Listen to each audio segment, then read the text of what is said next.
You won't believe what really brought the Brown family empire to its knees. A hidden tape surfaced. And suddenly all bets were off. Friendships shattered. Secrets exposed. Robyn's carefully built world crumbled. It started with whispers, faint, almost ignorable. Just background noise, until it wasn't. The moment that tape hit the internet, it tore through the Brown family like wildfire, racing across a dry desert. And make no mistake, the voice on that tape was unmistakable. Robyn Brown. She spoke fast, gasping for breath, yet somehow controlled. A woman trying desperately to stay calm while committing something monumental. It's just $820,000. Cody doesn't need to know the exact amount. If it's under family expenses, no one will question it. In that instant, everything began to unravel. What Robyn had done? Shocking. She transferred over $820,000 of family money that was supposed to belong to everyone, into accounts only she controlled. No joint trust with Cody, no safeguard for the family. Just her, and here's the twist. The tape wasn't leaked by chance. Someone from inside TLC, a production insider who'd grown uneasy with the manipulation, the emotional blackmail, decided enough was enough. Janelle was the first to hear it. Sitting in her small Arizona rental, her son Gabe beside her, she pressed play. Once, twice. Reality hit like a brick. She did it, Janelle whispered, gripping the edge of her laptop. She really did it. Gabe scrolled through the family's shared bank folders, disbelief etched on his face. Mom, this is stealing. This is outright lying. And with that, the unraveling began. Meri's devastation. Janelle's icy rage, building with every heartbeat. This wasn't a misunderstanding. This was betrayal. Janelle's hand trembled as she reached for the phone that evening, not with fear, but with the gravity of what she was about to do. She stole the CP money, over $800,000, Janelle said bluntly, and she used Cody's electronic signature, twice. Meri sat stunned, alone in her Utah bed and breakfast. Wait, you're saying she forged his signature? Janelle's reply was sharp. Robyn had used the family name as her cover. Christine joined the call via video, emotionless as always. The rest of us were mere chess pieces. But this is taking it too far. Meri's face hardened. If Robyn thought she could get away with this, she had picked the wrong women. For the first time in years, the three ex-wives stood together, not in tears, but ready to fight back. Judgment Day arrived. TLC and Cody were present. Robyn appeared on the Flagstaff set with her practiced smile, oblivious to the storm heading her way. Cody complained about the lighting, unaware of the bomb waiting to drop. A producer struck his tablet. "We just want your response to this recording." Silence. Then the words echoed. "Cody doesn't need to know." Robyn went pale. Cody's eyes narrowed. When the tape ended, he finally spoke. Cold, controlled. "You said it was okay, that it was for all of us, not just you." Even Cody, devoted for so long, reached his breaking point. Within hours, headlines blazed across every outlet, Entertainment Weekly. Robyn Brown transfers $820,000 of family money. Hidden audio leaks. TLC show in trouble, lawsuit imminent. The master manipulator was exposed. No comeback, no cover. Christine posted a timeline of Robyn's financial dominance. Janelle released redacted bank records. Meri wrote personally, "This isn't just about money. This is about trust, broken beyond repair." Public opinion was swift. Robyn Brown, the mastermind behind the family's collapse. But the real courtroom battle had only just begun. Meri and Janelle moved fast, filing suit demanding an independent audit of the family's finances from 2020 to 2024. Fraud, coercion, forged signatures. The stakes? Unimaginable. Stakes? Unimaginable. And surprisingly, Cody didn't stand in their way. In a short, carefully measured public statement, he said only, "We're working through internal family matters with legal guidance." Too little, too late. TLC hit pause on filming. Robyn stopped returning calls. Insiders whispered that she even threatened to sue the network for airing the private audio. But the damage had already been done. The footage was out there. The genie was free. Alone in her house, Robyn sat quietly. She had convinced Cody to purchase properties in her name. The bank accounts? Locked. The cameras? Removed. For the first time ever, the silence was hollow, and yet the family went on without her. The turning point came at a family gathering in Arizona, one Robyn wasn't invited to. Meri, Janelle, Christine, and all their grown children gathered in what they called a realignment. "We need to reclaim our power," Janelle said, her voice firm. "We're done being controlled." Meri scanned the room. Savannah, Hunter, Myelty, Gabriel, Gwendolyn. The children who had been sidelined by Robyn's growing influence now stood beside their mothers, loyal, unafraid, ready. "She used our silence to build her empire," Christine added. "But our silence ends now." Meanwhile, at home, Robyn scrolled through headline after headline. Each one painted her in a darker, harsher light. She tried to call Cody, voicemail. TLC's legal team blocked, no cameras. No confessionals, no fans sympathizing. Just Robyn, surrounded by the results of her own choices. "I was just trying to protect what was mine," she whispered to herself. But in attempting to protect, hoard, and control, she had lost everything. Then came the courtroom showdown. It was a grim morning in Flagstaff when Robyn emerged from behind the tinted windows of a black SUV, followed closely by her lawyer. Gone was her soft-spoken charm. In its place hung desperation, thick in the air like stale perfume. The courthouse loomed, large and foreboding. Wooden benches filled with reporters, bloggers, ex-Mormon activists, and curious locals, all eager to see the woman who once cried on TLC. Now facing charges of fraud and forgery, the judge thumbed through a thick stack of documents. Community Property Fund Audit 2020-2024, Brown versus Brown. Behind her lawyer, Janelle sat tight-lipped. No makeup, a blue blazer. Quiet determination radiating stronger than words ever could. Meri sat beside her, lips pressed shut, glancing at Robyn intermittently. Grief lingered in her eyes, but so did resolve. This was no longer personal. This note was about justice.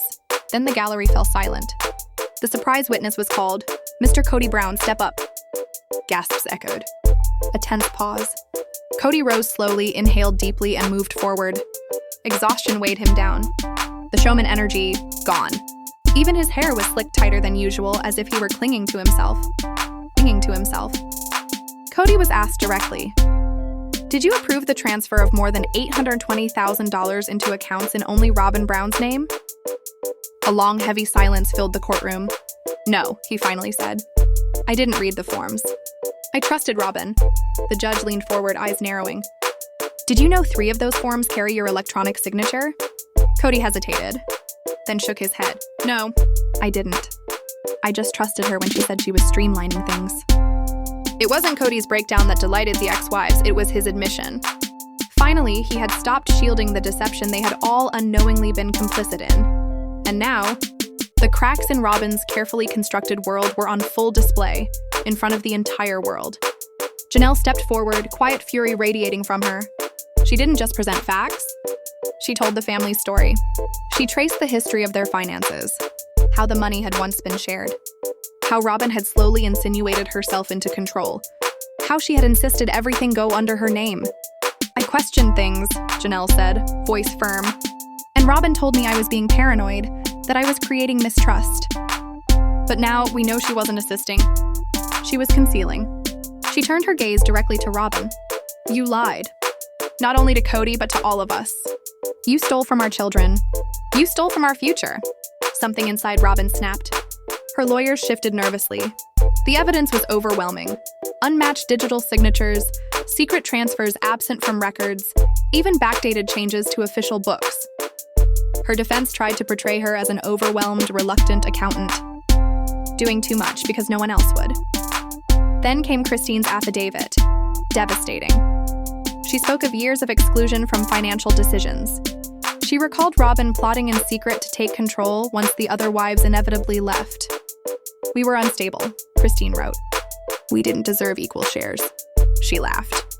She said she'd be the last wife standing when it all fell apart.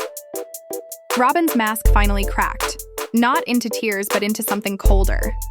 Panic. A creeping, inescapable realization. Her meticulously built kingdom was collapsing, and there would be no retrieval.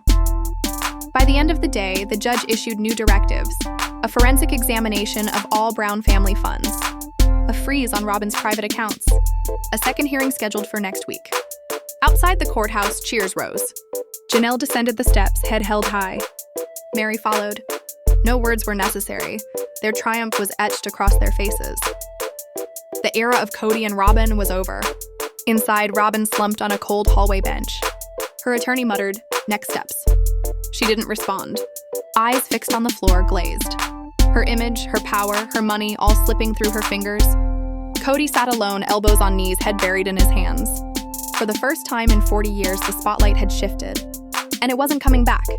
Then came the audit findings like a thunderbolt. No amount of calm explanation, religiosity, or charm could hide the numbers. Reality always hurts more than appearances.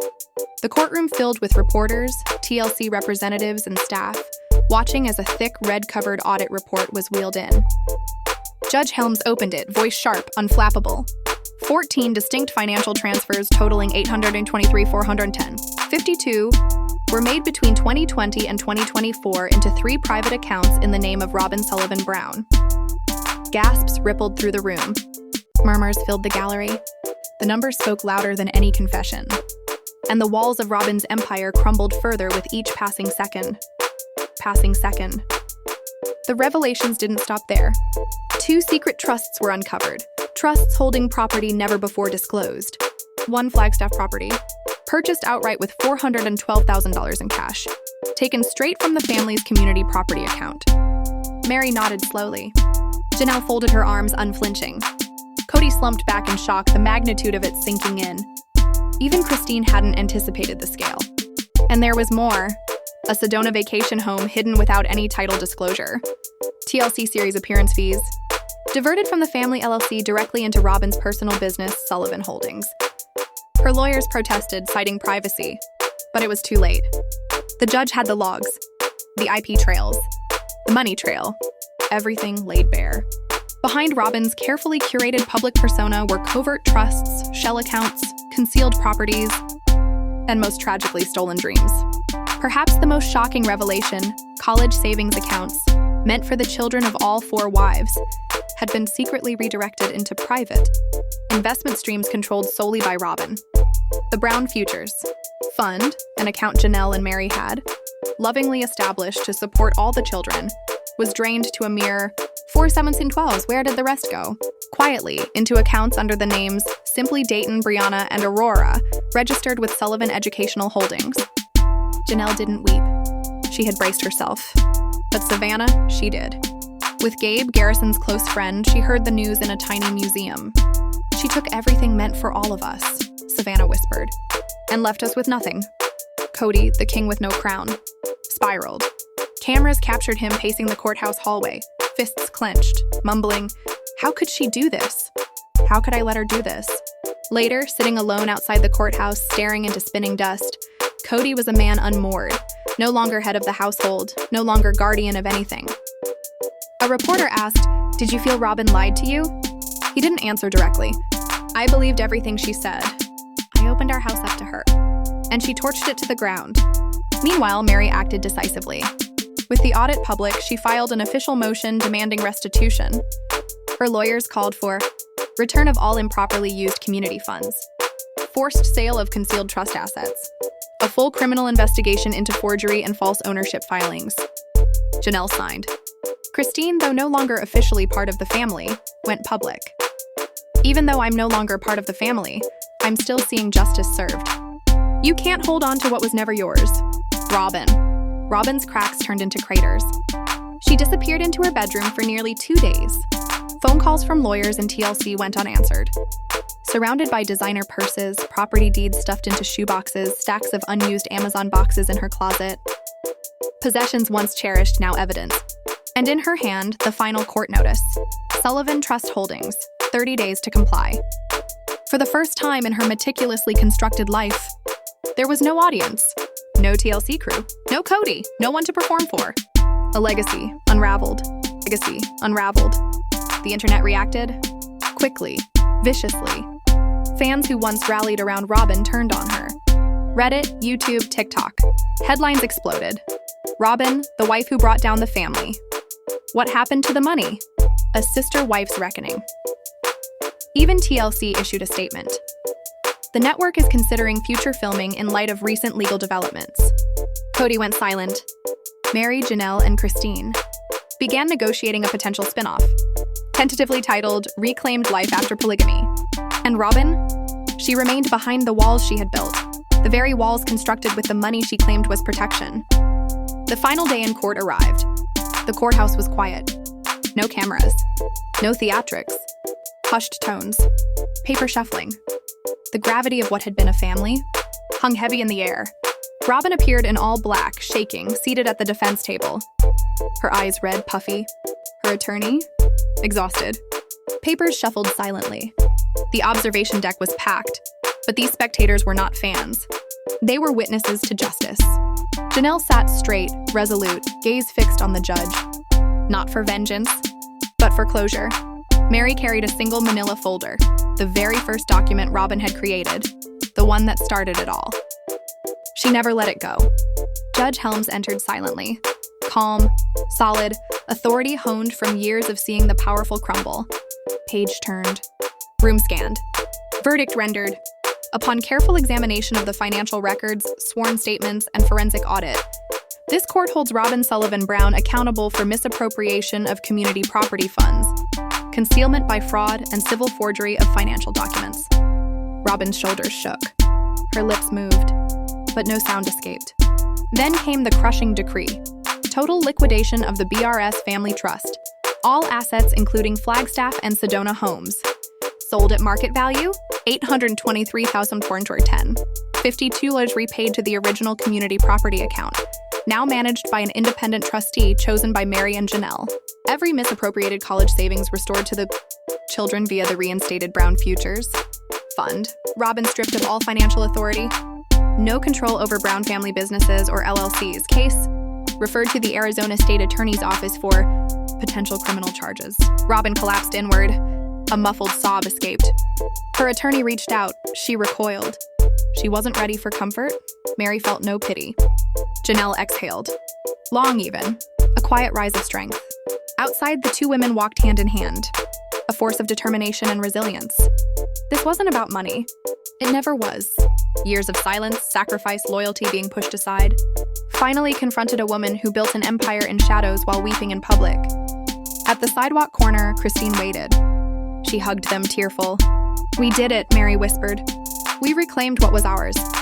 For the first time in decades, the balance had shifted, and this time it was permanent.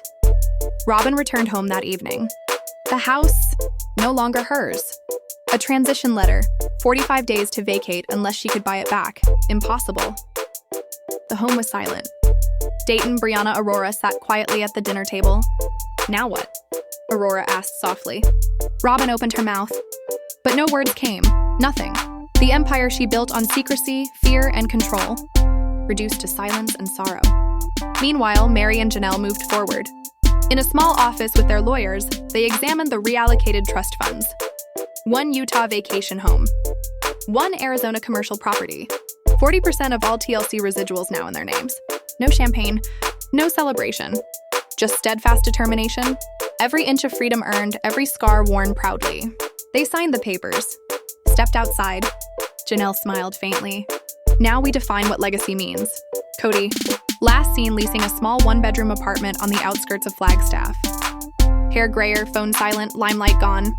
A single family photo in a box. He stared, whispered, "What in the world did I do?" Robyn's story didn't end the Brown family. It changed it. Reclaimed life after plural marriage. A new docuseries co-produced by Christine, Meri, and Janelle, chronicled financial freedom, healing, and rebuilding. The children, once silenced, now spoke freely. Robyn, she vanished from public view. TLC contracts expired quietly. Her Flagstaff house sold. Her name disappeared from trending lists. An outsider in the story she once defined. But the others? They didn't just move on, they transformed. They didn't just move on, they transformed.